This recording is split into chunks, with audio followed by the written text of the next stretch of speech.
जानते हैं कि कहीं भी अगर मूर्ति रखना होता है तो सबसे पहले उसके लिए पेडस्टल बनाया जाता है, जिस पर मूर्ति रखा जाता है उसको पेडस्टल कहा जाता है।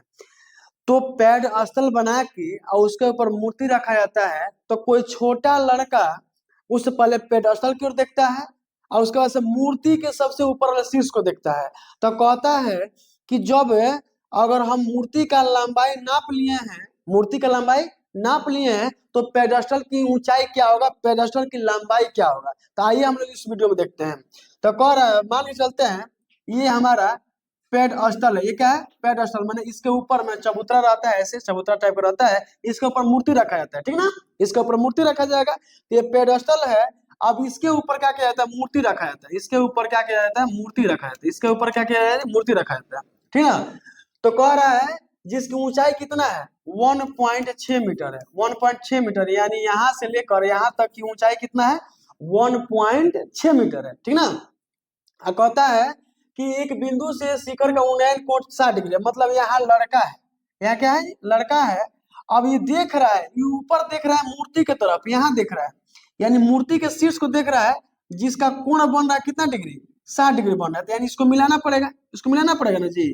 तो कितना डिग्री कोण बना रहा है जी, 60 डिग्री का। कितना डिग्री का, 60 डिग्री का कोण बना दिया। और तब कह रहा है और उसी बिंदु से पेडस्टल के शिखर का उन्नयन कोण 45 डिग्री, माना पेडस्टल का शिखर। तो यहाँ से कोई व्यक्ति क्या करता है, वही लड़का यहाँ से देखता है, यानी पेडस्टल की क्या करता है, ऊंचाई को देखता है। तो पेडस्टल की ऊंचाई यहाँ है, इसको देखता है, तो जिसने कितना डिग्री कोण बना रहा है, तो 45 डिग्री। कितना डिग्री का जी, 45 डिग्री का कोण बना रहा है।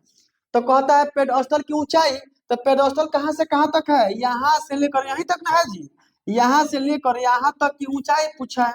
क्या पूछा है जी, ऊंचाई पूछा है। तो हम लोग निकालेंगे ना जी ऊंचाई, कैसे निकालेंगे। अब मान के चलते हैं, इसको मान लेते हैं, इसको ये मानेंगे, इसको बी मानेंगे, इसको सी मानेंगे, इसको डी मानेंगे। इतना तो मान लिए। अब बताइए, यहाँ से यहाँ इसकी आधार हम मान लेते हैं क्या जी, एक्स मान लेते हैं।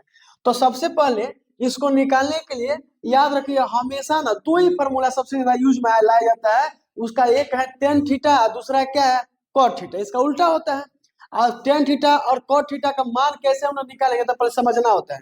अगर हमको ये निकालना है और ये दिया है, चाहे ये निकालना है चाहे ये दिया हो, मतलब दोनों में से कोई दिया रहेगा, तो याद रखना यहाँ से यहाँ लंबे ना बोलते हैं जी, लंब। अरे ऊंचाई को लंब बोलते हैं, यहाँ से यहाँ क्या बोलेंगे, लंब बोलेंगे। तो क्या होता है, लंब को पी से सूचित करते हैं, और यहाँ से यहाँ तक बी बोलते हैं, जिसको जिसको मतलब बी माना आधार, आधार यहाँ बी से सूचित करते हैं। अब पी बाई बी, तो पी बाई बी किसका फॉर्मूला होता है, टेन का होता है। तो इसी तरह हम लोग निकालते रहते हैं, यानी सबसे ज्यादा हाइट एंड डिस्टेंस में टेन और कॉट का प्रयोग किया जाता है। तो जहाँ पी बाई बी तहाँ टेन, और जहाँ पी बी बाई पी तहाँ कॉट। तो ठीक ना। अब देखिए इसको क्या करेंगे, तो निकालेंगे, क्या निकालेंगे, तो निकालेंगे क्या, पहले ना टेन, पहले 45 के निकालते हैं, क्योंकि 45 का एरिया इतना ही है जी। तो 10 45 के निकालेंगे, तो 10 45 क्यों निकालेंगे, 10 45 जी, पी बाई बी होता है। तो इसका पी बाई बी, इसका फॉर्मूला होता है पी बाई क्या होता है जी, बी होता है। तो पी, तो पी इसके सामने वाला है, तो पी का क्या दिया है, ऊंचा एच दिया है, यानी कुछ नहीं दिया है, तो इसका हम लोग एच माने हैं, तो एच हो जाएगा। और बी यहाँ से यहाँ तक ना है जी, यहाँ से यहाँ तक क्या दिया, एक्स दिया, एक्स ले लेंगे। यानी 10 45 का मान याद रखना है, टेबल ना याद रखना। मैंने बोला है कि जब भी अगर त्रिकोणमिति बनाना हो तो टेबल जरूरी है, कि sine 0/0, sine t/1/2, sine 1/2, sine 60/√3/2, sine 90°/1 होता है। इस तरह अगर याद रहेगा तभी बनेगा। तो 10 45 का मान 1, आई का h/x होता है। तो इसमें गुणा करूँ तो x से हो जाएगा, बराबर में क्या है, यानी यहाँ से यहाँ तक इसकी इसकी लंबाई निकल गया क्या जी, एच निकल गया। क्या निकल गया जी, एच निकल गया। एक्स बराबर क्या निकल गया, एच निकल गया। अब जानते हैं क्या करना पड़ेगा, और 60 देखिए यहाँ से यहाँ तक, और यहाँ तक पी हो जाएगा, यहाँ से यहाँ तक क्या हो जाएगा, पी हो जाएगा, यहाँ से यहाँ तक क्या हो जाएगा, पी हो जाएगा। तो 10 60 कहा है, 10 60 लेंगे तो बता रहा हूँ। तो 10 60 का पी बाई बी, तो पी यहाँ से यहाँ हुआ, अब बाई बी, तो पी का मान ये देखिए यहाँ से यहाँ ऊंचाई दे रहा है कितना, 1.6 मीटर। तो 1.6 आप प्लस यहाँ से यहाँ तक क्या दिया, एच दिया है, तो एच के बराबर क्या हो जाएगा, एच दिया है तो एच लिख लेंगे, ठीक ना। एच लिख लेंगे, अभी बताऊं क्यों एच लिख लेंगे, क्योंकि यहाँ से यहाँ तक दे रहा है ऊंचाई कितना।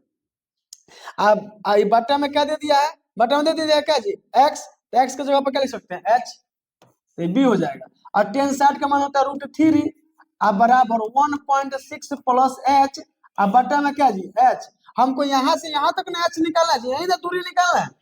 अब बताइए इसमें गुणा करेंगे तो √3h हो जाएगा। अब बराबर क्या हो जाएगा 1.6 प्लस एच ना हो जाएगा जी। एच को इधर लाएंगे तो घट जाएगा तो √3h अब माइनस क्या जी एच अब बराबर क्या हो जाएगा 1.6। अब बताइए इसमें से हम एच कॉमन ले लेंगे तो यहाँ बचेगा √3 अब माइनस क्या आ जाएगा 1 अब बराबर क्या आ जाएगा 1.6 हो जाएगा। इतना तो हो गया ना जी। अब 1.6 हो गया। अब इसको क्या करेंगे यहाँ जगह है थोड़ा सा बनाते हैं तो ये एच यही रह जाएगा, एच तो यही रह जाएगा लेकिन बराबर में क्या है 1.6 है ना 1.6 अब बट्टा में ये एच वाला जो है बट्टा में चला जाएगा तो √3 माइनस क्या आ जाएगा 1 हो जाएगा। अब जानते हैं इसको हम लोग परिमीकरण करेंगे, अगर रूट में है तो परिमीकरण करेंगे तो माइनस वाला ऊपर जाकर क्या हो जाएगा प्लस हो जाएगा। क्या हो जाएगा जी तो 1.6 बट्टा √3 माइनस 1 गुणे ई जाएगा परिमीकरण में याद रखें यहाँ माइनस लगाते हैं क्या हो जाएगा प्लस, यहाँ माइनस लगाते हैं क्या हो जाएगा प्लस तो √3 प्लस 1 √3 प्लस 1 यानी जिससे हम गुणा करेंगे उसी से हम क्या कर देंगे भाग कर देंगे। अब देखिए 1.6 इंटू में √3 या प्लस 1 हो जाएगा लेकिन यहाँ एक फार्मूला बन रहा है ये √3 माइनस 1 यानी ए माइनस बी ए प्लस बी का फार्मूला होता है ए स्क्वायर माइनस बी स्क्वायर। तो जब इसमें गुणा करेंगे तो 3 3 9 और 9 का वर्गमूल क्या होता है 3 होता है अब माइनस बी स्क्वायर तो एक का स्क्वायर करेंगे तो एक ना हो जाएगा जी। अब बताइए यहाँ जगह खाली है यहाँ चले जाते हैं तो क्या हो जाएगा कि 1.6 इंटू में क्या √3 प्लस 1 हो जाएगा 1 अब बट्टा में घटेगा तो क्या हो जाएगा 2 अब इसको काट देंगे तो 0.8 हो जाएगा 0.8 इंटू √3 प्लस क्या आ जाएगा जी 1 यही हमारा यानी यहाँ से यहाँ तक की दूरी इसका ऊंचाई इसका 0.8 इंटू √3 प्लस 1 यानी एच यानी इसका निकल गया दूरी यानी ऊंचाई निकल गया 0.8 इंटू √3 प्लस क्या हो जाएगा जी 1 यही इसका क्या हो जाएगा ऊंचाई हो जाएगा मीटर में हो जाएगा। तो मेरे प्यारे साथियों मैं उम्मीद करता हूँ ये क्वेश्चन बिहार बोर्ड में बहुत इंपॉर्टेंट क्वेश्चन है, आप लोग समझ में जरूर आया होगा।